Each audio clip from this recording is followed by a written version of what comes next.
1, 2, 3, AVR, AVL, sama AVR. Kalau di lead V1 sampai V6 atau lead prekordial, itu gelombang QRS-nya, R-nya makin lama makin tinggi. Gelombang S-nya makin lama makin dangkal, makin hilang sampai ke V6. Terus gelombang T harus positif di semua lead kecuali AVR. Ini contoh ECG yang normal. Kalau nggak ngikutin kaidah tersebut, berarti ECG-nya ada yang abnormal. Kalau abnormal baru kalian cari tahu mana yang abnormal.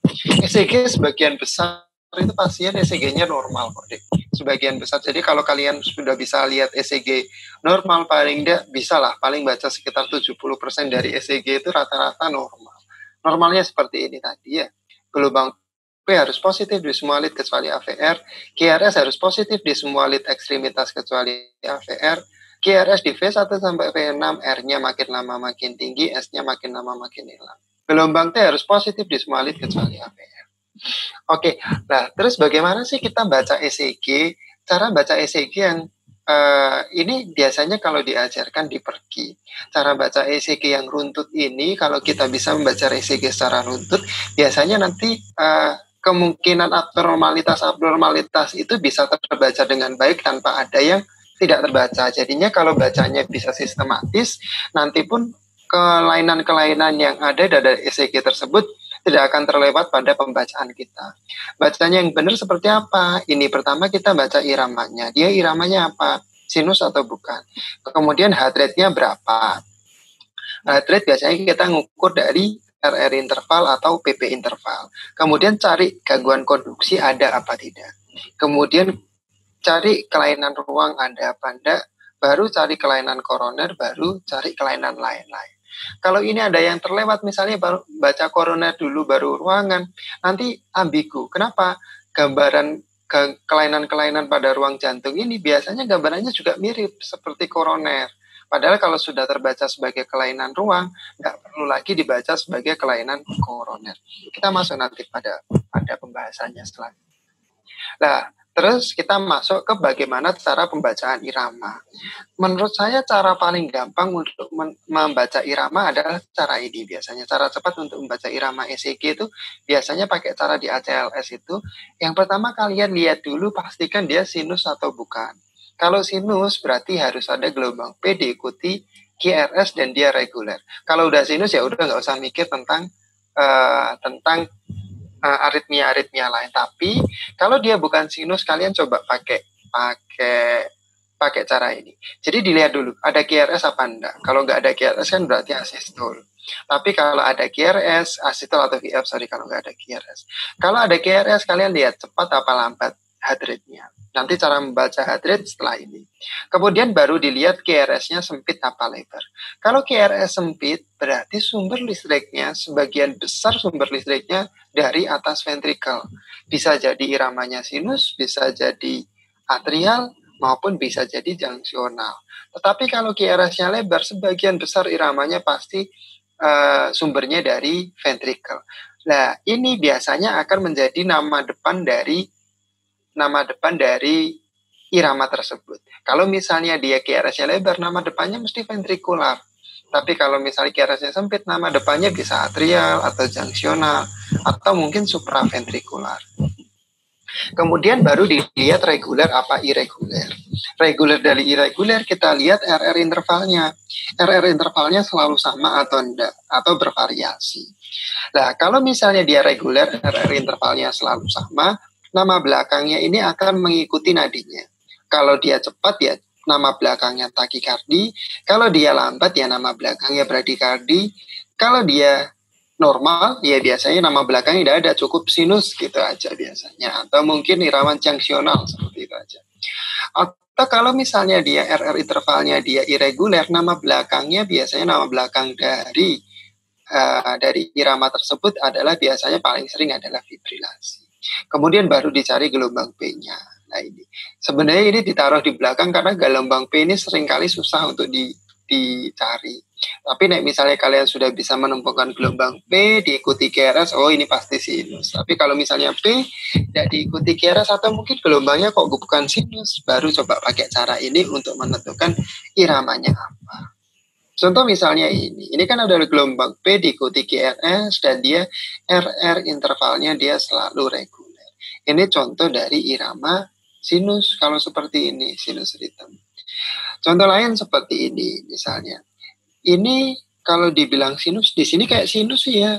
P diikuti QRS, P diikuti SK. Tapi kalau dilihat semakin ke belakang, ini P-nya semakin hilang. Nggak ada gelombang P-nya, nggak ada. Ini gelombang T ini.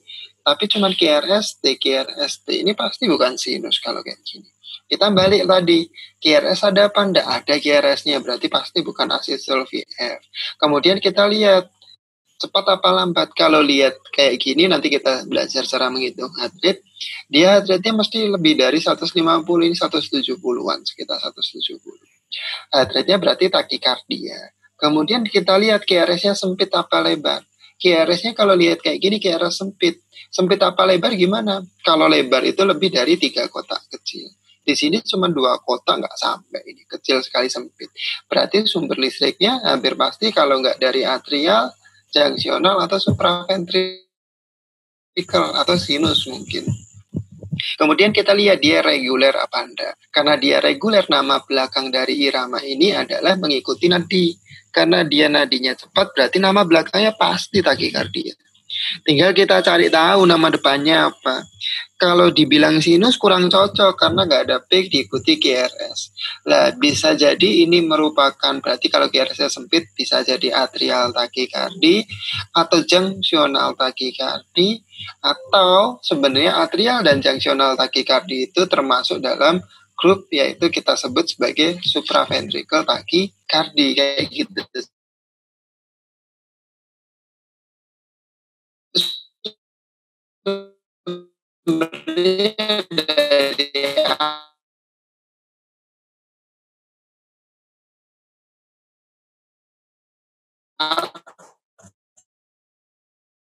Berarti kalau kayak gini kita bacanya irama atrial fibrilasi.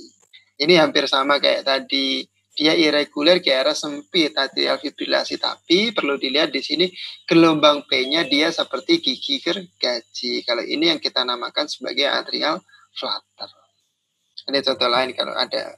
Ini irama sinus, tapi di sini ada phase yang kuplet, ada PVC yang kuplet. Contoh lain, ini kayak gini. QRS-nya sempit apa lebar? Ini lebar sekali. Ini berapa kotak? 1, 2, 3, hampir 4 kotak. QRS-nya sangat lebar. Nama depannya pasti ventrikular kalau kayak gini. Kemudian kita lihat reguler apa enggak reguler ini. Jarak RR intervalnya selalu sama. Berarti nama belakangnya pasti ngikutin nadi. Nadinya cepat berarti ventricle takikardi kalau kayak gini ya. Ini sama, ini ventricular tachycardia, tapi dia yang polimorfik. QRS-nya kadang lancip ke bawah, kadang lancip ke atas, yang kita namakan sebagai VT polimorfik atau torsarepoa. Ini contoh lah, kalau kayak gini kita anggap ini sudah tidak ada QRS. Kenapa nggak ada yang lancip-lancipnya? Ini yang kita namakan ventricular fibrilasi. Itu contoh lain, ini irama sinus, bradikardi, tapi dengan AV block. Nanti kita belajar lagi ke belakang. First degree AV block. Nah, itu cara membaca irama secara cepat. Oke, sekarang kita cara membaca heart rate. Heart rate paling gampang menurut saya adalah ini dilihat RR interval. Kalian lihatnya dari kotak yang sedangnya ini, kotak sedang. Kotak sedang ini kan di sini ada kotak kecil-kecil ini. 5 kotak kecil akan membentuk 1 kotak sedang. Nah, 5 kotak sedang nanti akan membentuk 1 kotak besar. Nah, pakai yang kotak sedang ini, contoh yang ini contohnya. Ini misalnya R ke R-nya ini jaraknya kan 1, 2, 3, 4, 5, 6. Kalau 6 rumusnya ini 300 dibagi 6. Berarti 50. Kalau dia 5 kotak berarti heart rate-nya 300 bagi 5 berarti 60.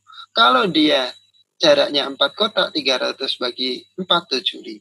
300 naik jaraknya 3 kotak berarti 100. Jaraknya 2 kotak 150, jaraknya 1 kotak 300. Pakai ini aja.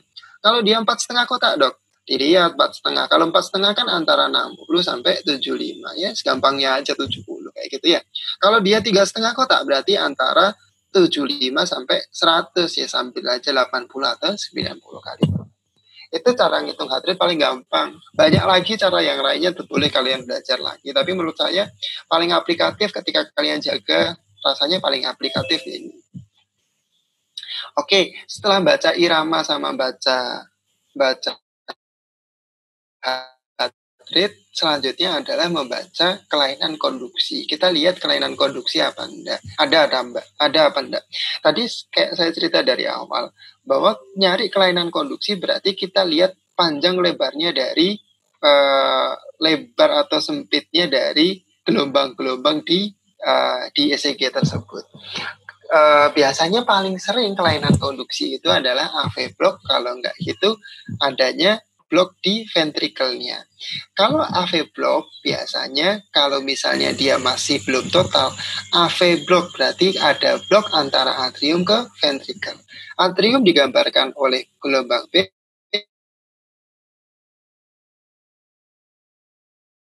antara atrium dan ventrikel berarti ada gangguan antara jarak antara gelombang P sama gelombang QRS yang kita namakan sebagai PR interval. Jadinya pada AV block yang derajat 1, kita akan mendapatkan PR interval yang memanjang. Normalnya berapa? Normalnya harusnya 5 kotak kecil. Tetapi ketika ada AV block ini, normalnya cuma 5 kotak kecil segini. Kayak contohnya ini. Nah, ini nggak sampai 5 kotak. Tapi kalau dia terjadi AV block derajat 1, dia akan memanjang. Kemudian, kalau misalnya dia derajat 2, ada gelombang P yang tidak diikuti oleh QRS yang kita namakan sebagai drop beats. Kalau dia yang tipe 1, dia PR intervalnya makin lama makin panjang kemudian hilang. Kalau derajat 2 tipe 2, PR intervalnya selalu sama, tapi tiba-tiba ada gelombang P yang tidak diikuti QRS. Kalau sudah derajat 3, gelombang P jalan sendiri, gelombang QRS-nya jalan sendiri. Sudah tidak ada hubungan sama sekali antara P maupun QRS. Nah, kemudian blok yang paling sering selain antara atrium sama ventrikel, blok yang paling sering bisa terlihat adalah blok di ventrikel. Gampang kalau blok ventrikel. Berarti kalau ada blok di ventrikel yang melebar adalah gelombang ventrikel digambarkan oleh gelombang QRS. Berarti ada pemanjangan atau pelebaran dari gelombang QRS. Kalau ada pemanjangan atau pelebaran dari gelombang QRS berarti ada blok di ventrikel yang biasanya kita istilahkan sebagai bundle branch block. Bundle branch ini ada 2, yaitu yang kanan dan kiri. Bedakan ini bundle branch yang kanan atau kiri. Tadi kalau ada QRS lebar kapan? Lebih dari 3 kotak. 2,5 sampai 3 sudah dianggap melebar sebenarnya. Biasanya incomplete. Tapi kalau sudah lebih dari 3 kotak, jelas itu ada pelebaran. Nah, sekarang kita bedain antara kanan dan kiri gimana? Kalau left, itu ingat-ingat. Pokoknya semua gangguan yang kiri itu yang terganggu adalah gelombang di V5, V6. Kenapa kok gitu? Karena kita memasang V5, V6 di ventrikel kiri. Tapi kalau ada gangguan di right, kanan, pasti yang terganggu nanti lead-nya adalah V1 dan V2. Kenapa? Kita masangnya di dinding depan. Dinding depan jantung itu merupakan batas depan jantung itu ventrikel kanan. Jadinya kalau mau cari bundle branch blok cabang berkas yang kiri, left bundle branch block, berarti bakal ada pelebaran gelombang QRS di V5, V6. R-nya dia melebar di V5, V6-nya kayak gini, V6-nya dia lebar sekali. Di V1, V2, S-nya yang lebar. Tapi kalau ada right bundle branch block cabang berkas yang kanan, yang melebar adalah gelombang R lebar di V1 atau V2. Udah, nanti kalau ada yang bingung, tanya lagi aja ya. Habis kelainan konduksi, baru selanjutnya kita, nanti aku jelasin sampai 45 menit aja ya Mbak Nin ya. Mungkin sisanya untuk tanya jawab ya.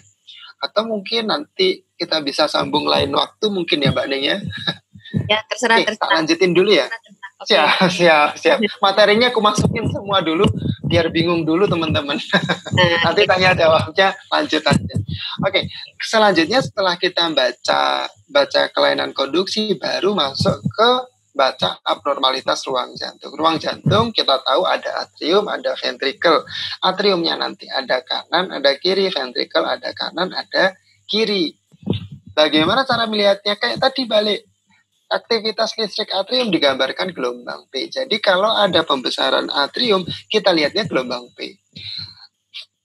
Kalau digambarkan QRS sama T. Kalau ada pembesaran ventricle, pasti yang berubah gelombang QRS-nya. Oke, kita masuk ke gangguan pembesaran dari atrium. Kalau atrium kanan itu gelombang P-nya akan sangat tinggi.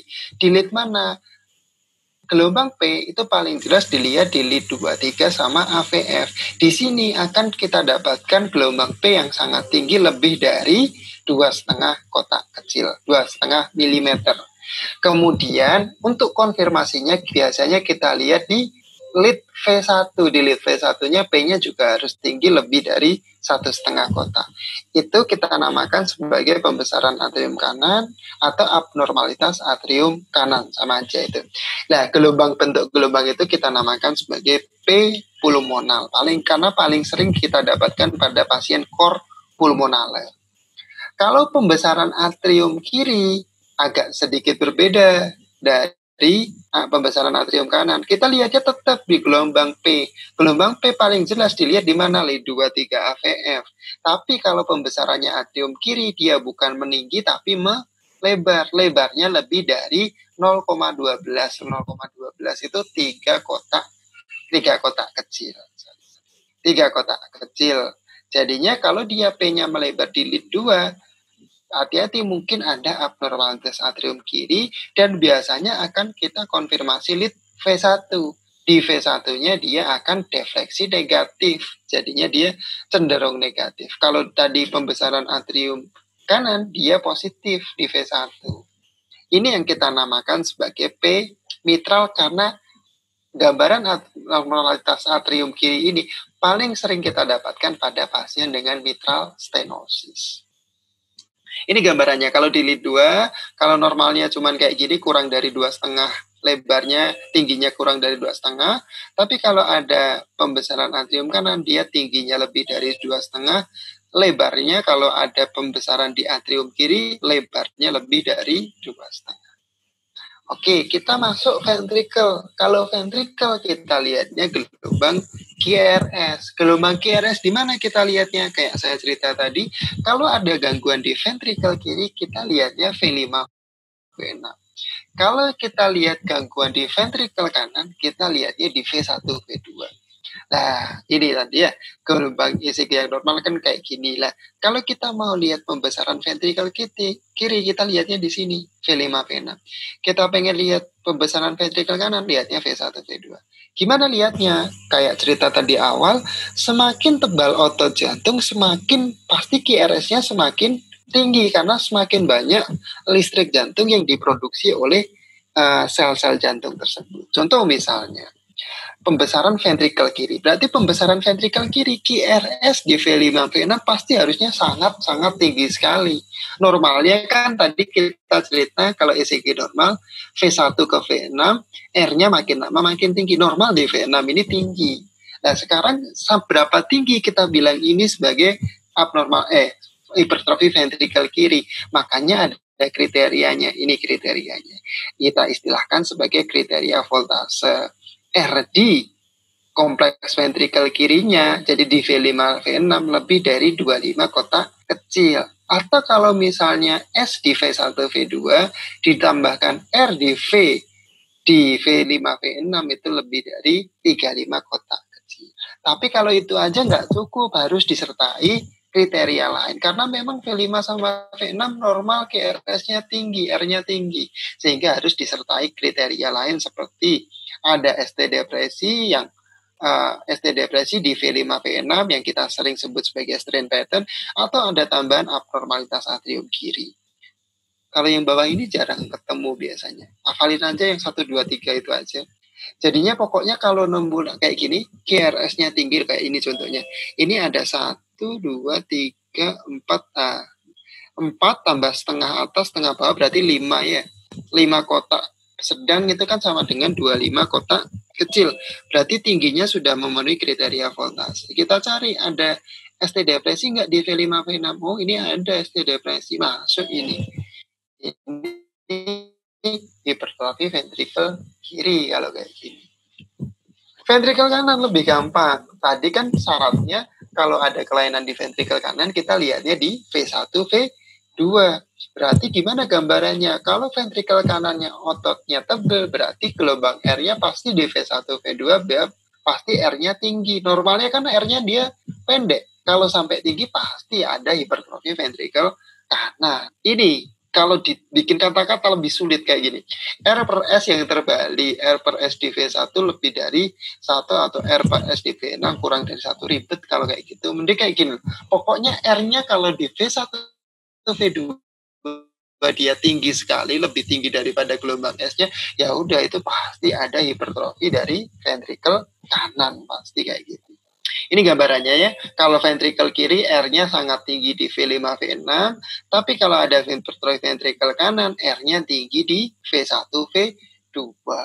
R-nya di ventrikel kiri, kanan nggak perlu dihitung, harus berapa, pokoknya kalau dia tinggi ya hipertrofi ventrikel kanan. Tapi kalau hipertrofi ventrikel kiri harus kita hitung dulu, R-nya tingginya memenuhi kriteria apa enggak? Lebih dari 25 kotak kecil apa enggak? Kalau memenuhi kita lihat ada ST depresi apa. Nah, nanti kriterianya sebenarnya cukup banyak. Sebenarnya nggak cuma kriteria, oh di sini ada hipertrofi ventrikel kanan cuma R per S di V1, V2 yang lebih dari 1, sebenarnya nggak cuma itu. Tapi ada ST depresi juga di V1, V2 ini masuk kriteria dalam kriteria hipertrofi ventrikel kanan. Tapi untuk screening kayak gitu tadi caranya ya. Nah, kemudian setelah kelainan konduksi, kelainan ruang jantung, baru kita cari kelainan koroner. Kelainan koroner gampang kok, yang dilihat itu cuma ada nggak iskemia, ada nggak gambaran infak, ada nggak gambaran nekrosis. Gambaran iskemia, kita cuma cari ada nggak T inversi. Tadi kan saya bilang, ECG normal T itu harus positif di semua lead, kecuali AVR. Dia pasti negatif. Cari aja T inversi ada apa enggak. Kemudian kalau nggak ada, cari ST depresi ada enggak. Kalau ada gambaran ini kita namakan gambaran iskemia. Atau ada nggak ST elevasi? Kalau ada ST elevasi berarti ada gambaran infak. Ada yang infak di sana. Kalau nggak ada dua-duanya, coba cari gambaran nekrosis atau Q patologis atau QS. Q-nya sangat dalam, lebih dari gelombang R atau paling tidak lebih dari 1/4 gelombang R, kita bisa namakan itu sebagai Q patologis. Kalau nekrosis ini biasanya namanya old myocard infarct. Nah, ini contohnya gambaran dari iskemia. ST depresi memang ada yang khas apa, ada yang enggak. Yang khas ini yang A sama B ini. ST depresi yang horizontal sama landai ke bawah. Kalau yang landai ke atas kayak gini enggak terlalu spesifik. Udah kalau untuk yang baru belajar, pokoknya kalau ada ST depresi dibaca iskemia enggak apa-apa, enggak masalah. Tapi nanti kalau kalian semakin detail belajar kelihatan kok. Oh, ini gambaran iskemia. Oh, ini karena takikardia aja sehingga ada landai ke atas. Gambaran iskemia pun ada yang khas, ada yang tidak. Yang khas ini kayak lancip kayak gini deh. Tapi kalau yang tidak khas biasanya gambarnya kayak sendoknya es krim gitu. Kemudian ada gambaran sebenarnya U inversi ini jarang sekali, tapi kalau sampai ada U inversi ini gambaran spesifik juga untuk pasien iskemia. ST elevasi sudah pada tahu semua, yang paling khas kayak gini konveks. Kalau pokoknya gambarannya cembung kayak gini ya dia ST elevasi yang khas. Kalau yang cekung kayak gini dia tidak terlalu khas ini ya. Ini contoh gambarannya misalnya lah, selain nanti kita sebut ada kok. Selain kita menentukan dia ada ST depresi elevasi ada apa enggak, kemudian nekrosis apa enggak, kita harus juga tahu lokasi dari infak tersebut. Lokasi sebenarnya juga logis-logis saja kok, tapi nek mau dihafalin pakai ini aja ya enggak apa-apa. Kalau 2-3 AVF ya berarti inferior, 1 AVL itu lateral. Kalau V1 sampai V6 anterior. Cuman kalau misalnya V1 sampai V4 aja berarti nggak sampai anterior tapi anteroseptal, cuman sampai septal aja. Nggak terlalu sulit. Tapi kalau misalnya V1 sampai V6 ditambah 1 AVL ya kita ngomongnya biasanya anterior luas. Jadinya untuk menentukan lokasi iskemianya di mana. Contoh kayak ini misalnya. Ini jelas ada ST elevasi di V2, V3, V4, V5, V6 juga masih ada satu AVL-nya tapi tidak terlalu jelas ya. Kalau kayak gini ya kita ngomong ada infak di anterior, infak miokard akut di anterior kayak gitu ya. Karena ada gambaran ST elevasi. Sorry, ini gambaran nekrosis ya. Kalau semakin nekrosisnya misalnya semakin full dari keseluruhan otot jantung tersebut semuanya mati, gambarannya bukan lagi Q patologis tapi QS, sama sekali nggak ada gelombang R-nya. Kenapanya nanti aja ya tanyanya. Kalau tanya kenapa jelasnya panjang nanti. Penting ditelan dulu aja. Oke, baru setelah kelainan koroner tersebut baru cari nanti kelainan lain-lain. Biasanya cari ada nggak PVC, PAC ada nggak, gangguan elektrolit apa enggak. Tapi kalau tak bahas di sini elektrolit nanti banyak banget juga. Terus ada gangguan efek-efek digitalis atau gangguan-gangguan lain ada apa enggak. Jadi ini sementara enggak tak bahas dulu ya. Kita mungkin belajar yang atas-atasnya dulu tadi. Mungkin slide-nya gini aja. Terima kasih banyak. Mungkin kita lanjut tanya jawab aja ya Mbak Ning ya. Monggo yang mungkin ada pertanyaan. Sudah ada pertanyaan belum ya? Iya. Oke. Siap. Boleh langsung chat atau raise hand ya? Ya, siap.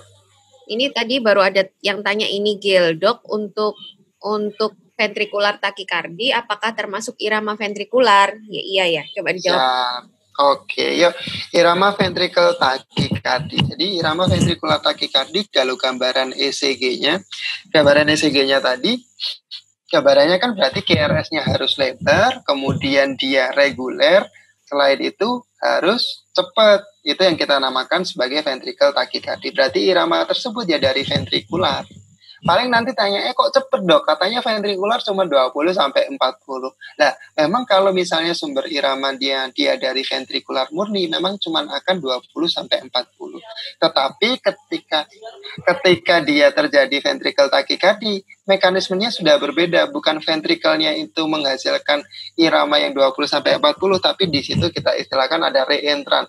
Jadinya listriknya tuh muter di situ, akhirnya jadi cepet banget, bisa sampai 200 sampai 300 kali per menit. Gitu kira-kira ya. Iya. Ini kamu masih di rumah sakit, Agil?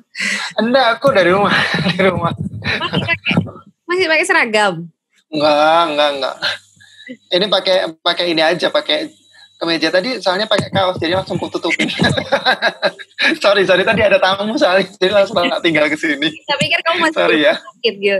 Enggak. Ini nih ada yang nanya lagi, Gil. Ini malam dokter izin bertanya. Yang pertama, pada kasus OMI, berapa minimal besar amplitudo dari gelombang Q sehingga dapat dikatakan sebagai Q patologis? Oke, siap. OMI ya, Q-nya seberapa sih kita bisa ngomong dia Q patologis? Sebenarnya Q patologis itu paling enggak seperempat dari gelombang R. Biasanya kesepakatan di kita kayak gitu, seperempat dari gelombang R. Tapi sebenarnya yang lebih penting bukan cuman gelombang Q-nya lebih dari seperempat dari gelombang R, tetapi kita lihat tadi lokasi-lokasinya. Contoh misalnya, kita nemu Q patologis di lead 3. Kalau cuma lead 3 kita belum bisa ngomong ini Q patologisnya karena koroner ada nekrosis apa enggak. Tapi kalau misalnya di lead 3 ada, temennya lead 3 apa tadi? Kalau inferior harus ada di 2 sama AVF-nya. Misalnya, lead 2-nya juga ini ada Q patologis atau mungkin QS. Kalau kayak gitu bisa kita ngomong ini sebagai Q patologis, ini gambaran nekrosis yang kita baca sebagai old myocard infarct. Itu sih. Jadi nggak cuman dalamnya berapa, tapi kita harus, dia gini sih, biasanya kalau aku ngajari DM-nya gini, kalau misalnya yang patol cuma satu, nggak kelihatan sekelompok, ya dianggap normal semua. Tapi kalau misalnya yang patol 2-3 orang kelihatan, baru kita ngomong itu sebagai Q patologis. Jadi nggak bisa kalau dia cuma sendirian. Kelainan koroner itu kalau cuma ditemukan dan satu lead, kita nggak bisa menimbulkan. Tapi kalau kita nemu di 2 lead yang berhubungan, baru kita bisa menyimpulkan itu sebagai kelainan koroner. Gitu ya, kira-kira Mbak. Ya, berarti kesimpulannya Dokter Agil ini berarti kalau ada miokard, infak miokard itu pasti ada regio ya, Gil. Nggak mungkin cuma satu titik di satu itu nggak mungkin. Jadi selalu ada regio seperti tadi inferior itu 2-3 AVF, anterior mana gitu kan ya. Jadi kalau cuma ditemukan di satu, ya belum tentu itu memang OMI atau terkait infak miokard gitu ya. Mungkin varian-varian bisa ya Gil ya, varian normal bisa gitu jadi. bisa ya. Bisa jadi sangat-sangat sering gitu. Ya, gitu. Jadi kita harus menganalisisnya itu secara keseluruhan. Jadi jangan cuma di satu titik aja. Nih nyambung pertanyaan tadi, Gil. Apakah gelombang Ki patologis paling sering ditemukan pada lit 3, Dok? Enggak ya? Oke, gini sih sebenarnya bukan kalau Ki patologis di lit 3, hati-hati sebenarnya. Sebenarnya mungkin ini udah lumayan sering baca ECG mungkin Mbak nih gini, apa yang tanya. Pinter ini. Jadi gini, hati-hati memang Ki patologis pada lit inferior itu sering tergambar sebagai mirip kayak Ki patologis. Padahal sebenarnya bukan Ki patologis tapi aktivasi septal activation. Jadi aktivasi septal. Aktivasi septal apa? Agak ribet ya jelasinnya. Jadinya gelombang ECG ini sebenarnya sesuatu yang agak cukup kompleks. Ketika dia bentuk ruang jantung itu kan nggak cuma bulat gitu aja, tapi ada gerakannya itu dari septum kemudian baru ke seluruh ventricle sehingga terbentuklah kompleks QRS. R sama S.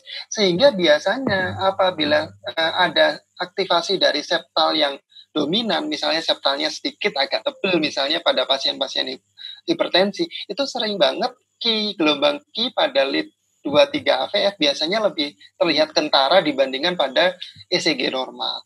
Tapi hati-hati ya tadi itu. Kalau misalnya memang nemunya cuma di lit 3 atau cuma nemunya di lit 2, hati-hati, itu sangat mungkin bukan kelainan koroner, tapi mungkin itu cuma gambaran aktivasi septal yang sebenarnya merupakan variasi normal. Itu tapi mungkin ya. Dalamnya juga sama, Gil, minimal seperempat. Bisa jadi. Ya benar, tapi kalau misalnya dalamnya kok lebih dari seperempat, hati-hati bisa jadi ini kelainan koroner, tapi tetap harus dilihat lead yang berhubungan, lead lain yang berhubungan. Gitu kira-kira ya. Tadi yang aktivasi septal itu implikasi klinisnya apa, Gil? Maksudnya keluhannya atau mungkin membedakan dengan infak gimana? Ya. Jadi gini, kalau aktivasi septal sebenarnya masih variasi normal, jadinya tidak perlu pengobatan. Tapi kalau dia ke patologis berarti nekrosis perlu pengobatan. Kemungkinan dia PCK stabil yang lama. Kemudian membedakan sebenarnya ada caranya. Jadinya kalau misalnya aktivasi septal, mestinya ketika dia disuruh inspirasi maksimal kemudian di ECG ulang, gelombang Q-nya akan berkurang. Oh, gitu. Tapi ketika dia karena nekrosis, ketika disuruh inspirasi maksimal, di ECG ulang, dia dalamnya Q-nya tetap sama. Cuman biasanya kalau disuruh kayak gitu, biasanya agak malu. Tapi gitu caranya membedakan ini aktivasi septal atau bukan. Gitu ya, kira-kira. Iya. Oke, sip ya. Terus ini, apakah bisa menjelaskan dokter kenapa pada masing-masing tipe AV block bisa terdapat perbedaan jika pada prinsipnya sama-sama terjadi block pada AV node? Siap, pertanyaannya bagus. Jadi gini, blok di setiap tempat gak cuma di AV node, bisa jadi terjadi sebenarnya di SA node, bisa terjadi di atrium, simpul Bachmann itu, atau di AV node, atau bahkan di ventricle. Semuanya sebenarnya ada grade-nya. Jadi kayak gini, di AV node contohnya, itu ada grade 1, 2, 3. Yang sebenarnya kita sepakati bersama ketika AV terjadi blok derajat 1 adalah gangguan konduksi di mana konduksi itu semua diteruskan. Contoh misalnya AV blok derajat 1. Seluruh listrik dari atrium kalau derajat 1 akan diteruskan ke ventricle tetapi hanya kecepatannya yang melambat. Itu kalau derajat 1. Tapi derajat 2 itu lebih parah. Kalau derajat 2 yang lebih parah, dia akan melambat plus ada listrik yang dari atrium yang tidak diteruskan ke ventricle. Itu derajat 2. Makanya kita pada ECG kita dapatkan sebagai drop beats. Ada gelombang P yang tidak diikuti QRS. Kalau derajat 3 lebih parah lagi. Derajat 3 itu sama sekali listrik yang dari atrium tidak ada sama sekali yang diteruskan ke ventricle. Sama sekali putus. Kabelnya sama sekali putus. Loh, tapi kok ada gelombang QRS, dok? Berarti ada listrik yang ke ventricle. Bukan listrik yang ke ventricle, tetapi karena gelombang listrik dari atrium tidak ada yang masuk ke ventricle sama sekali, akhirnya ada generator cadangan. Generator cadangan selain dari sinus adalah generator pada junctional atau generator pada ventrikular. Akhirnya generator cadangan ini yang akan aktif. Tergantung kalau misalnya generator junctionalnya dia aktif, dia akan terbentuk QRS sempit dengan heart rate antara 40 sampai 60. Kalau generator yang ventricle yang aktif, dia akan terbentuk QRS yang lebar, tetapi dia rate-nya hanya 20 sampai 40.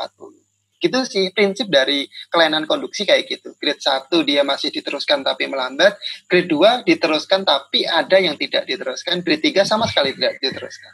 Gitu ya? Ya, itu berarti prinsip bedanya karena itu ya, Gil ya? Derajatnya. Oke, lanjut. Ini mohon izin bertanya, Dok, bagaimana membedakan asystole dengan fine VF? Oke, siap. Asystole sama fine VF agak mirip juga sih sebenarnya, tapi biasanya itu kan pastinya kalian melihat kayak gitu kondisi gawat darurat. Kondisi darurat ketika biasanya kalian RCP, berarti harus di RCP pasiennya. Mau dia VF atau asystole sama-sama harus CPR. Makanya ketika kalian melakukan CPR, ketika kalian mau menganalisis irama ECG, harus CPR dihentikan. Biar nanti ketika kalian lihat bisa bedain ini benar-benar flat atau ini fine VF. Kalau dia ketika tidak di CPR sama sekali dia flat, ya udah itu asystole. Tapi kalau dia masih ada gelombang kecil-kecil, ya itu fine VF. Itu mungkin kira-kira ya Mbak. Paling kalau pembingungan ketika kita CPR kelihatan memang asystole pun kayak kelihatan ada gelombang. Ya, karena kan ditekan-tekan ya, Gil ya. Benar, iya. VF-nya. Oke, jadi harus dihentikan sesaat, dilihat ya, itu asystole beneran atau memang fine VF. Oke. Ya, lanjut. Selamat malam dokter, izin bertanya, untuk menghitung HR, heart rate, dengan gambaran irama irreguler, apakah menggunakan rumus yang tadi juga? Oke, ya pertanyaannya bagus. Tadi memang aku ngajarin cara menghitung heart rate yang paling gampang untuk teman-teman. Menurutku yang paling aplikatif juga. Tapi kalau irregular benar pertanyaannya. Tapi biasanya gini, kalau irregular ada caranya. Yang pertama, kalian bisa ngukur dari lead 2 panjang, dilihat 6 kotak besarnya. Dari 6 kotak besar tersebut, kalian hitung QRS-nya ada berapa dikali 10. Biasanya gitu paling gampang. Itu rata-ratanya sebenarnya. Rata-rata heart rate-nya berapa. Tapi sebenarnya yang paling lebih menggambarkan sih sebenarnya ini range dari heart rate-nya. Contoh atrial fibrilasi. Atrial fibrilasi tersebut biasanya kita sebagai klinisi lebih senang dilapori heart rate-nya sekian sampai sekian. Jadi kita bisa membayangkan ini pasien kira-kira perlu penanganan segera apa enggak. Contoh misalnya dia heart rate-nya antara 70 sampai 100 lah. Ketika kita ngomong 70 sampai 100, berarti cara membacanya pun kayak tadi itu. 300 dibagi kotak sedangnya. Tapi kita cari mana yang paling lebar sampai mana yang paling sempit. Kira-kira kayak gitu ya. Tapi cara ngitungnya hampir sama. Jadi tetap cara-caranya sama. Kotak tadi dibagi jarak RR tapi yang paling sempit pakai range lebar ya, Gil, itu sebagai ya. Dan harus di lead 2 panjang ya. Benar, kalau dia aritmia lead 2 panjang untuk lihat rata-rata dari heart rate-nya. Ya, oke. Ini terkait ventricular tachycardia, cara mengetahui kekuatan VTH-nya berapa ya, Dok? Itu VTH itu apa, Gil? Voltage mungkin voltage ya. Maksudnya. Voltage kayaknya. Voltage. Sebenarnya gini sih, ventricular tachycardia biasanya kita nggak perlu ngukur kayak gitu. Kenapa? Soalnya penanganannya toh juga tidak bergantung dari voltage dari listrik yang dihasilkan oleh ventrikular tersebut. Ventricular tachycardia biasanya penanganannya tergantung. Biasanya kalau kita ngikutin CLS dia masuk tachyarrhythmia tergantung stabil apa enggak. Kalau enggak stabil obat-obatan. Kalau stabil dia obat-obatan, kalau enggak stabil kita lakukan kardioversi elektrik. Kardioversi elektriknya juga tidak bergantung dari voltage yang dihasilkan oleh ventricle tachycardia tersebut. Cuman biasanya gini, kalau misalnya dia VT tidak stabil ya kita mulai kardioversinya dengan 100 Joule. Nggak berhasil kita naikkan 150, naikkan lagi sampai 200. Biasanya gitu. Kalau voltage-nya sendiri biasanya kita nggak ngukur. Kalau mau diukur bisa aja sih tingginya berapa, nanti ini kira-kira penghasilan ini. Tapi tidak bermakna klinis sama sekali. Ya, gitu kira-kira. Tidak untuk menentukan tata laksana juga ya, Gil ya? Iya, benar. Oke. Izin bertanya dok, tadi disebutkan tentang strain pattern pada hipertrofi ventricle. Kalau dilihat sekilas jadi mirip dengan iskemik, betul? Ya, bagaimana cara membedakannya? Ya, ini sering. Ya, pertanyaannya bagus. Makanya tadi aku cerita kalau kita mau baca ECG sebaiknya harus runtut kayak yang diceritain tadi, mulai dari irama, heart rate-nya, kelainan konduksinya, kemudian kelainan kelainan ruang jantung, baru kelainan koroner, baru lain-lain. Kenapa? Contoh kayak misalnya gini, ketika kita sudah membaca ini sebagai hipertrofi ventrikel kanan, berarti ada ST depresi di V5-V6, itu merupakan gambaran dari hipertrofi ventrikel kiri. Sehingga tidak perlu lagi kita baca ini sebagai iskemia. Kecuali ada gambaran ST depresinya di tempat lain. Contoh misalnya ST depresi di lead 23 AVF, itu tetap bisa kita baca sebagai iskemia inferior. Cuman kalau di V5-V6-nya tidak perlu lagi kita baca sebagai iskemia. Kenapa? ST depresinya diakibatkan oleh bukan karena koronernya, tetapi karena demand oksigen yang tinggi pada ventrikelnya. Loh dok, ternyata dia nantinya ada koronernya. Loh itu masalah lain. Tadi ini kan kita baca ECG. Kita baca ECG tetap harus kita kembalikan ketika diagnosis pasien. Kita lihat mulai dari anamnesisnya seperti apa, kemudian pemeriksaan fisik kita seperti apa, ditambah ECG dan pemeriksaan penunjang lain. Tapi ketika baca ECG diurutin sesuai urutan tadi. Gitu kira-kira ya, Dr. Ninggar. Ya. Jadi urutan itu penting ya. Itu pengalaman dulu sekolah juga sih saya. Jadi kalau baca memang harus kayak gitu, harus urut. Jadi kalau sudah memang terbacanya left ventricular hypertrophy, apalagi klinisnya tidak menunjang ya ke arah iskemi, ya jangan dibaca sebagai iskemi gitu ya, Gil ya. Ya tapi gambarannya memang mirip banget pattern itu. Memang ada ST depresi yang jelas sekali ya. Oke, pertanyaannya bagus. Terus berikutnya izin bertanya tentang ventrikular takikardi segmen PR dan segmen PT, apakah isoelektrik atau isometrik, dok?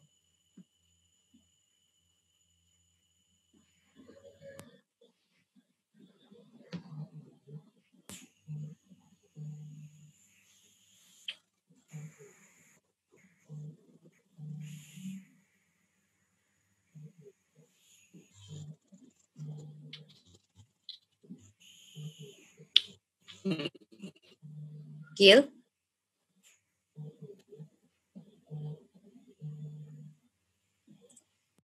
Dokter Ninggar ini ya sinyalnya lagi kurang bagus ya. Aku lanjutin dulu aja ya. Pertanyaannya mungkin tak baca. Selamat malam dok, izin bertanya ventricle tachycardia segmen PR dan segmen PT-nya apa isoelektrik atau isometrik dok? Biasanya gini, kalau misalnya sudah ventricle tachycardia, biasanya segmen PR sama segmen PT-nya udah nggak kita lihat, karena biasanya gelombang P-nya aja sulit banget kelihatan, kadang sudah tertumpuk sama gelombang QRS-nya. Jadinya biasanya kita nggak merhatikan itu sih deh. Kecuali pada advance banget mungkin ya baru diperhatiin. Tapi kalau pada basic nggak perlu kok dek dilihat.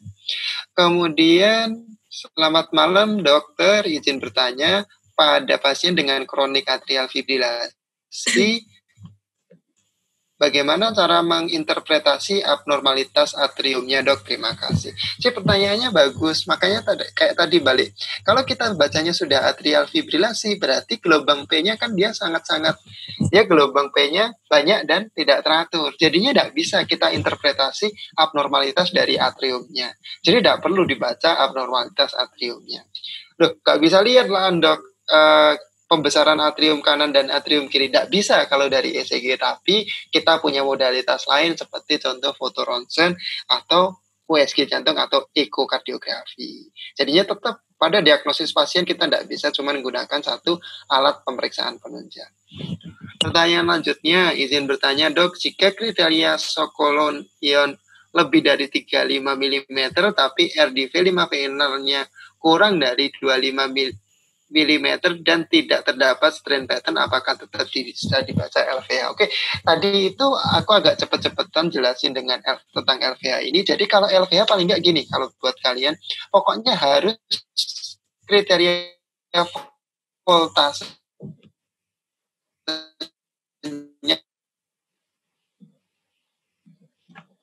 itu kita bisa ngomong ini sebagai LVH. Tapi cuman kalau misalnya di kriterianya dia cuma kriteria voltase kayak ini lebih dari 35 mm atau V5-V6-nya kurang lebih dari 25, kalau cuma kriteria voltase kita belum bisa ngomong ini sebagai LVH. Kenapa? Contoh misalnya pada pasien yang kurus sekali itu biasanya bisa terlihat QRS-nya sangat lebar, sangat tinggi sekali. Kenapa? Karena jarak antara elektrodamu sama jarak ke jantungnya nggak terlalu jauh, sehingga biasanya gambaran QRS-nya tinggi-tinggi juga.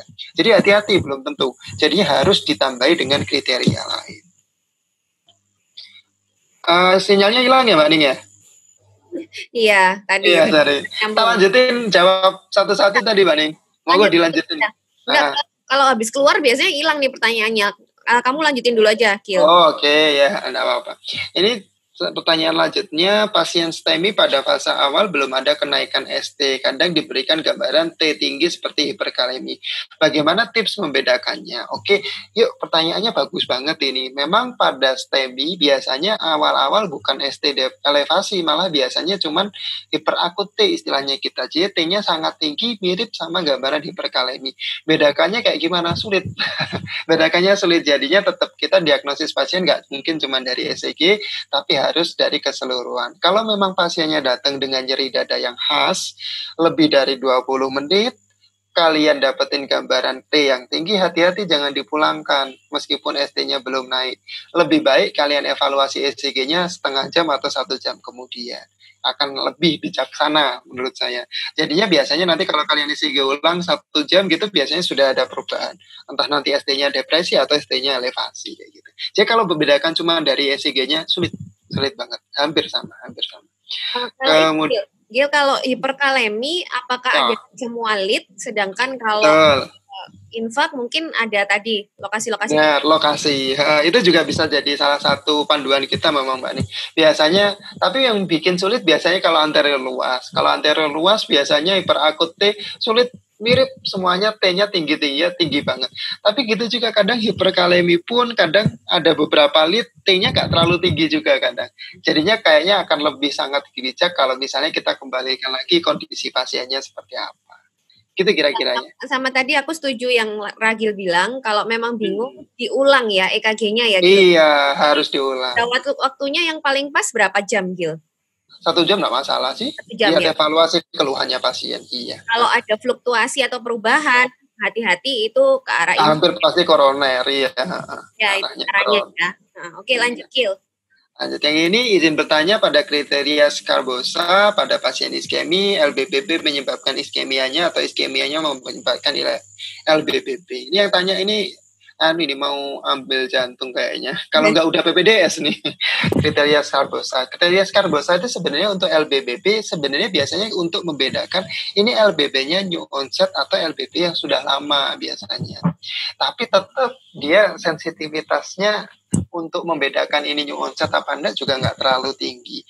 Jadinya saya juga kadang nggak ngitung-ngitung itu juga sih. Tak balikin ke klinis pasien biasanya kalau tahu LBBB. Kalau dia klinisnya nyeri dadanya khas banget, ya hati-hati kita anggap aja ini new onset, jadinya kita treat dia sebagai STEMI. Tapi pertanyaannya ini, kalau pertanyaannya apakah LBBB menyebabkan iskemi atau sebaliknya. Jadi sebenarnya iskemianya itu, infaknya itulah yang biasanya akan bisa menyebabkan gambaran LBBB tersebut. Kenapa? Biasanya contoh misalnya kalau misalnya dia infaknya atau kelainan koronernya mengenai koroner yang memberi arterialisasi, memberikan makanan, memberikan oksigen ke bundle branch yang kiri, ya tentu saja dia akan bundle branch-nya terganggu, terbentuklah left bundle branch block kayak gini. Bundle branch tergantung kanan atau kiri. Sehingga iskemianya itulah yang sebenarnya menyebabkan gambaran LBBB atau gambaran iskemia yang lainnya. Terus bisa diakses di YouTube, nggak tahu bisa nggak, Mbak Ning? Ini udah jawab. Oke. Terus bertanya apakah gambaran RBBB selalu merupakan awal dari ST elevasi? Mohon penjelasannya dokter. Oke. Gini, jadinya kalau gambaran ST elevasi yang kita anggap sebagai infak miokard akut yang pasti ST elevasi, tadi yang teman-teman sebut sebagai perakut, hati-hati tapi harus kita ulang. Dan sebenarnya new onset LBBB left bundle branch block.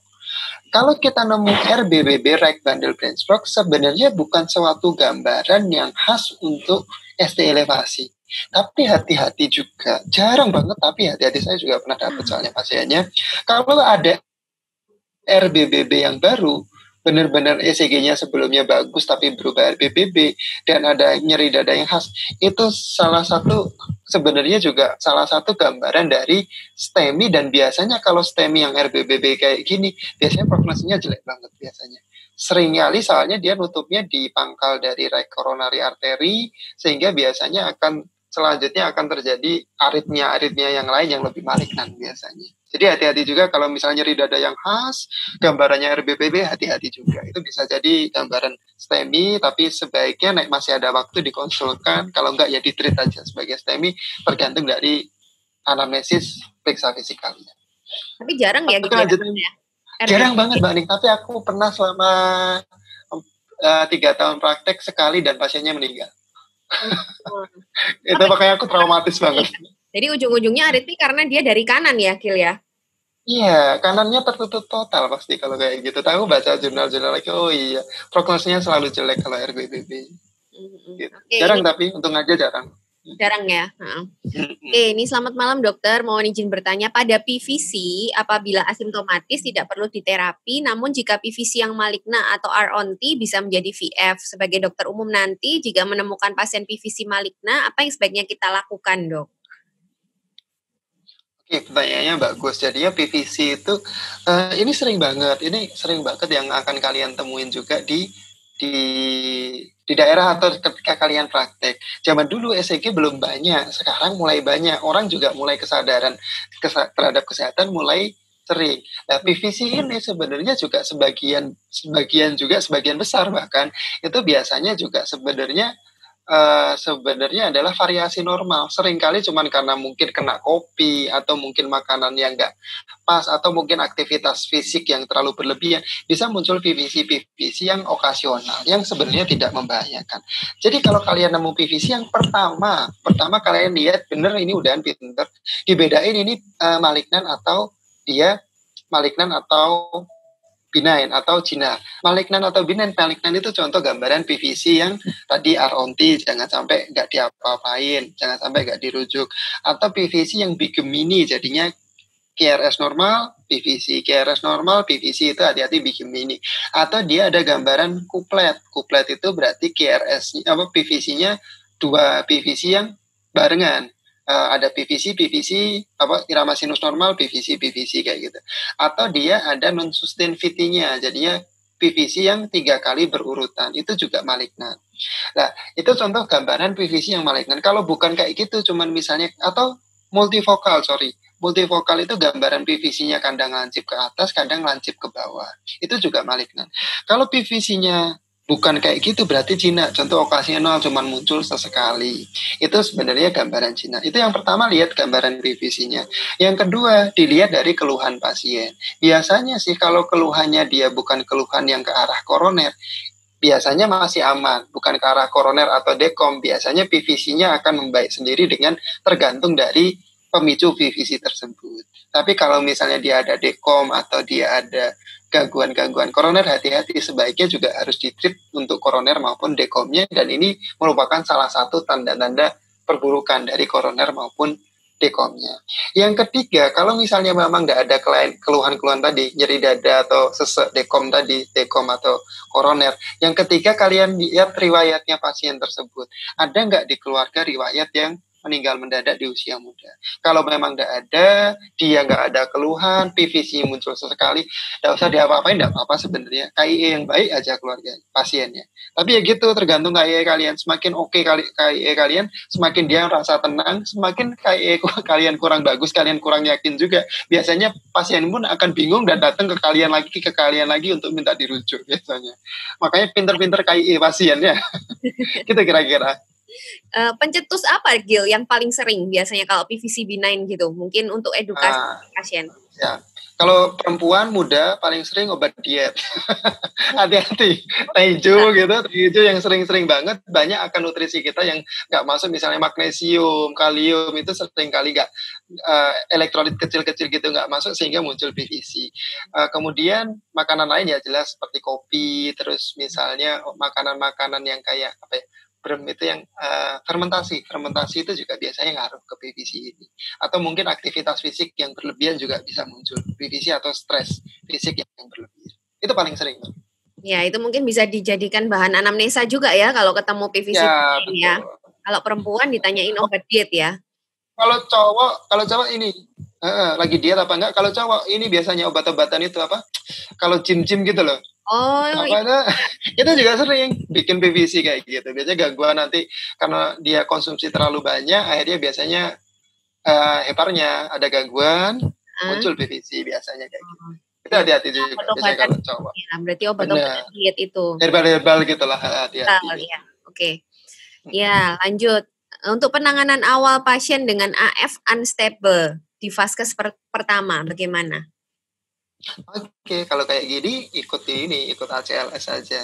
Jadi kalau ACLS, kalau misalnya kita taki aritmia, heart rate-nya lebih dari 150, kita lihat stabil apa enggak. Kriteria stabil apa enggak itu tensinya ada hipotensi enggak, ada shock apa enggak, ada sesek ada nyeri dada apa enggak, kemudian ada penurunan kesadaran enggak. Ada salah satu aja dari ini kita anggap berat stabil. Kalau enggak stabil paling ideal ya harusnya dilakukan kardioversi elektrik. Cuma hati-hati kalau pada pasien dengan atrial fibrilasi biasanya enggak stabilnya lihat-lihat sebenarnya, lihat kondisi lihat underlying disease-nya. Sering banget ya Mbak Ning ya, mungkin kalau di internal kayak misalnya pasien sepsis, dia sebelumnya sudah AF, munculnya juga jadi AF, nggak stabil. Hati-hati kalau kayak gitu nggak usah di kardioversi elektrik, bisa makin mempercepat nanti ya. Jadi kalau kondisi kayak gitu kita perbaiki underlying disease-nya. Jadinya kalau vaskes pertama kayaknya kalau AF nggak stabil, kayaknya sulit ya. Kayaknya rujukan, sebelum dirujuk pastikan kondisi mungkin hemodinamik stabil lah ya. Ya, itu mungkin kira-kira. Kecuali mungkin kalau sepsis tadi ya, mungkin bisa ditangani dulu sebelum dirujuk kalau memang nggak stabil ya. Tapi sepsis biasanya kalau misalnya sudah terlalu jelek juga nggak bisa dirujuk kan, Gil ya? Sulit, iya. Ini juga ya. Soalnya ada rencana, maksudnya ada kemungkinan kardioversi ya, makanya lebih baik. Oke. Nih ada yang nanya lagi, apa saja kriteria sehingga dikatakan sebagai low voltage dan dapat dijumpai pada keadaan atau kondisi apa saja dan apakah perlu diterapi? Oke, jadi low voltage itu biasanya kita istilahkan sebagai gambaran GRS yang kecil nggak sampai tinggi banget di seluruh lead biasanya low voltage itu. Jadinya kapan kriterianya sebenarnya? Kalau saya baca-baca buku ECG kok belum nemu ya kriteria yang pasti. Tapi biasanya gini, QRS-nya tingginya nggak hampir-hampir sama gelombang T-nya. Atau bahkan biasanya lebih rendah daripada gelombang T-nya. Normalnya kan harusnya jauh lebih tinggi daripada gelombang T. Tapi kalau nemu misalnya QRS-nya kok hampir-hampir sama gelombang T, hati-hati itu low voltage. Pada kondisi apa aja banyak sebenarnya diferensial diagnosisnya. Salah satunya adalah tamponade jantung atau perikard efusi yang sangat masif itu bisa gambaran low voltage, atau mungkin pada pasien yang kondisi sangat gemuk sekali, atau mungkin pada pasien dengan gangguan, hati-hati juga kalau misalnya ada gangguan kulit, misalnya lagi edema sekali pasiennya, bisa jadi konduksi listriknya kurang bagus, bisa gambarannya juga low voltage kayak gitu. Itu kira-kira mungkin DD-nya ya. Ya, tapi di semua lead ya Gil ya. Berarti kalau tadi kuku atau edem itu low voltage di semua lead. Kalau tadi yang tamponade juga semua lead ya?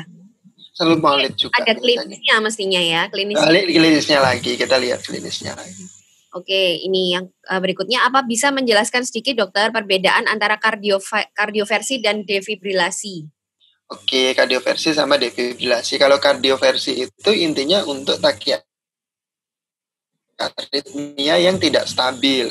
Biasanya pada pasien yang kondisinya masih sadar biasanya kita lakukan kardioversi. Dosisnya berbeda-beda. Dosisnya tergantung dari irama yang kita jumpai. Dia SVTK, VTK atau AFK. Kemudian juga kalau pada kardioversi, mode pada alatnya kita bikin mode synchronize. Tapi kalau defibrilasi biasanya kita berikan DC shock itu kita berikan pada kondisi pasien dengan cardiac arrest. Pasien yang henti jantung dengan gambaran iramanya VT atau VF. Itu kita berikan defibrilasi, DC shock, dosisnya maksimal pada alat tersebut. Kalau dia monofasik 360, kalau bifasik 200 joule. Terus modenya pada alat nggak sinkronis ya, unsinkronis. Itu sih perbedaannya. Ya. Secara singkat. Terus ini ada yang nanya, membutuhkan berapa lama dok waktu minimal untuk kalibrasi mesin EKG dan apakah ada tanda yang menunjukkan bahwa mesin EKG perlu dikalibrasi? Waduh, itu pertanyaan sulit karena saya tidak pernah kalibrasi. Biasanya teman-teman perawat yang lebih pintar. Tapi gini lah intinya, kalau misalnya alat ECG kalian mulai biasanya sih paling sering gelombang P-nya mulai nggak terlihat. Jadinya sering apa? Ada apa itu? Gitu. Apa? Trill. Mulai banyak tril, hati-hati kayak gitu ya, mungkin butuh kalibrasi kalau kayak gitu. Tapi kalau enggak masih aman sih, tapi itu biasanya settingan ininya aja, kecepatan ECG-nya, settingan voltasenya itu yang biasanya perlu disetting biar nanti ketika dapat gambar dari ECG-nya enggak yang aneh-aneh banget ya, kecepatan kertasnya 25 mm per second kayak gitu-gitunya sih. Tapi kalau kalibrasinya tiap kapan ya enggak, saya kurang tahu. Saya tanya ke perawat. baca. Iya siap. Sorry ya nggak pernah baca itunya. Oke. Ya. Ini minta penjelasan mengenai WPW syndrome dan delta wave, Gil. Oke, ya. Tadi kalau tak ceritain kan tentang gangguan konduksi, yang saya cerita tadi kan kelainan konduksi kalau misalnya dia melambat. Memang ada kelainan konduksi yang dia lebih cepat daripada biasanya. Biasanya memang lebih cepatnya itu pada atrium ke ventricle. Jadinya normalnya kan dari atrium harusnya masuk ke AV node baru ke ventricle. Fungsinya AV node ini pertama memang sebagai kabel yang menghubungkan antara atrium sama ventricle. Tetapi seluruh listrik dari atrium itu harus masuk AV node dulu. Tidak bisa langsung ke ventricle, harus masuk AV node dulu, baru dari AV node akan dilanjutkan ke ventricle.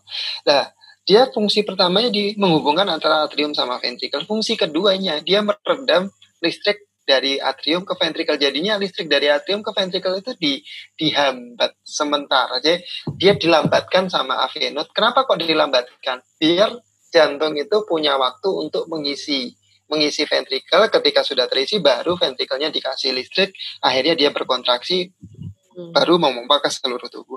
Ada gangguan-gangguan, jadinya listriknya yang dari atrium tidak masuk ke AV node, jadinya nggak semuanya masuk ke AV node. Ada beberapa yang langsung loncat ke ventricle. Itu yang kita namakan sebagai jalur aksesori.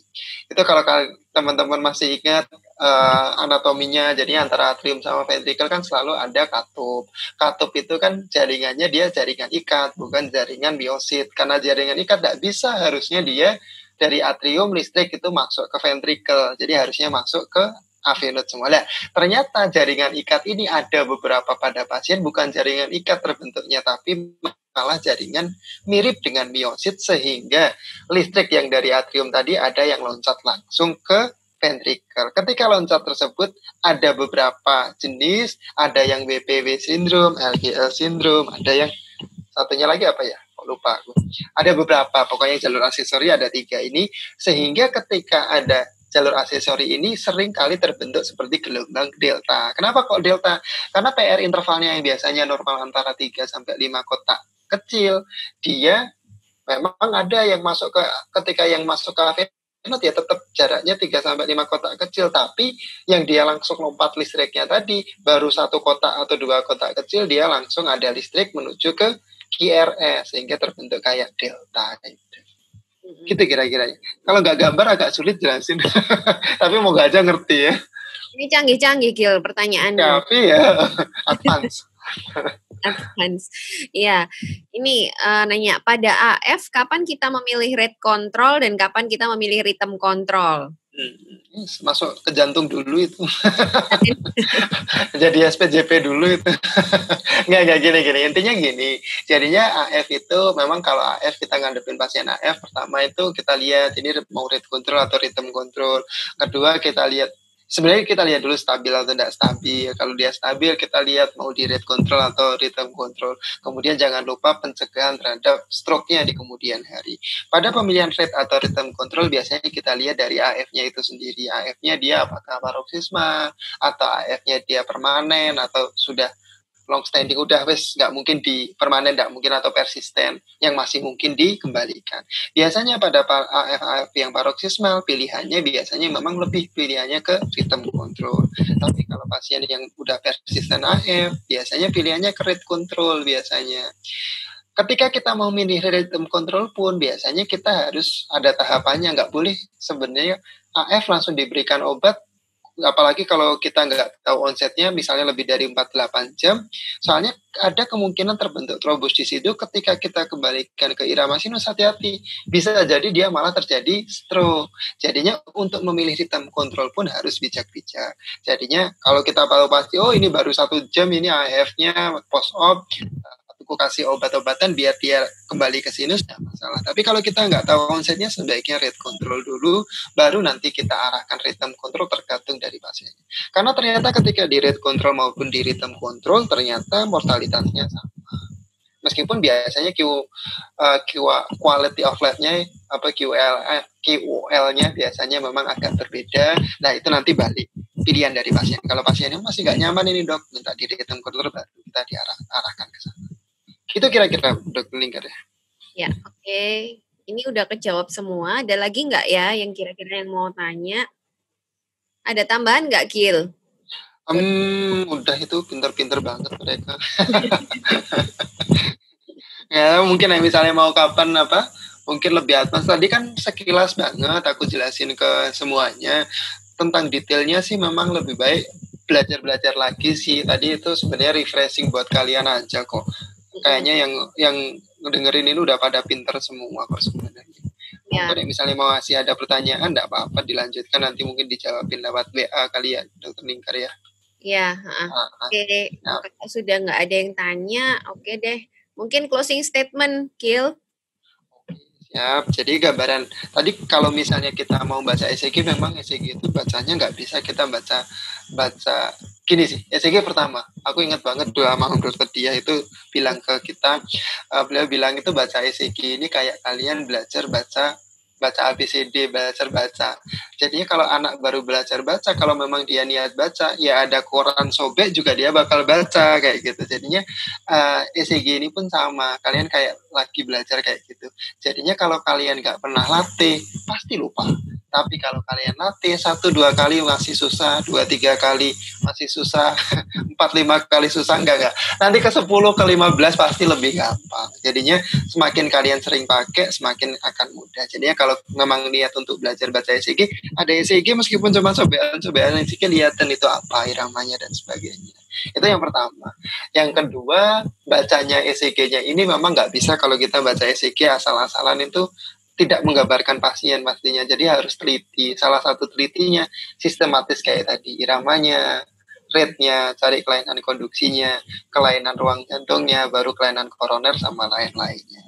Dan juga ketika kita sudah baca sistematis kayak gitu, baca dengan baik ECG-nya dengan teliti, tetap ini adalah salah satu pemeriksaan penunjang yang dimana ketika kita diagnosis pasien tidak bisa memang kita cuman pakai satu alat penunjang untuk diagnosis pasien. Meskipun memang banyak sekali kelainan jantung, biasanya dari ECG tanpa lihat pasien kita sudah bisa tahu. Contoh ST elevasi, biasanya ST elevasi yang khas bisa ngomong kita, oh ini nih pasien apa STEMI, atau biasanya gambaran ini RVH dengan abnormalitas atrium kiri.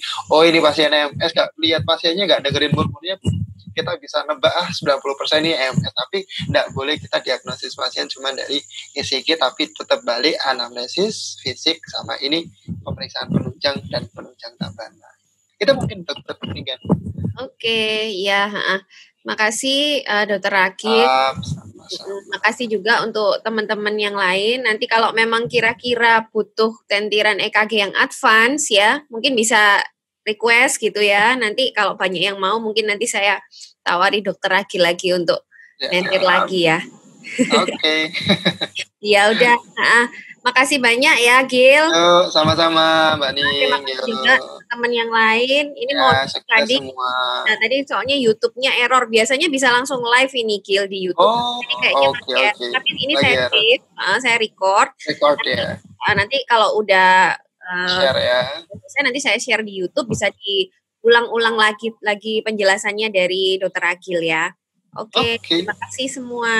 Oke, see you kita semua malam.